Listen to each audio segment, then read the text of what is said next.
Catherine Shanahan that I would definitely recommend to everyone, explaining how the human body and the human brain was evolved and why, and what is the real nutrition that we actually need. Because with the prevalence of all these processed foods today, it's no wonder why we live in an epidemic of obesity and diabetes and cardiovascular disease. And it's very interesting how my own view of disease has shifted after studying nutrition in depth. I realized, wait a minute, so there are many diseases that are actually, they don't need to happen. It's not necessary to get them, and you can avoid them just by modifying your nutrition and your lifestyle. Wait, what? It all leads back to insulin resistance.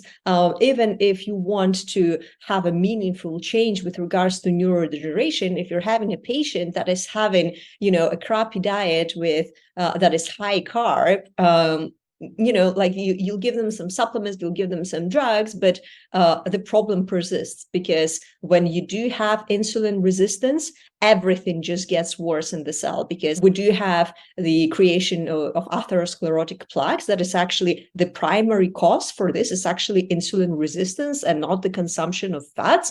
And then for Alzheimer's disease, there is a very interesting study showing that one of the highest risks for someone to get Alzheimer's disease, it's actually their resting insulin levels. So we're seeing how everything leads back to insulin resistance. And this is why I, as a neuroscientist, keep on going back to insulin resistance, and I keep on being very public about it. And I'm very passionate about educating the audience about this, because I think it's one of the most important changes you can do to basically regulate your diet and regulate your carbohydrate intake. So if you start having visceral fat around your waist, is because you're building insulin resistance. And the reason why you're having visceral fat around your waist is because your liver is actually already full of fat deposits in the liver, because you're consuming carbs, right? And this is where the problem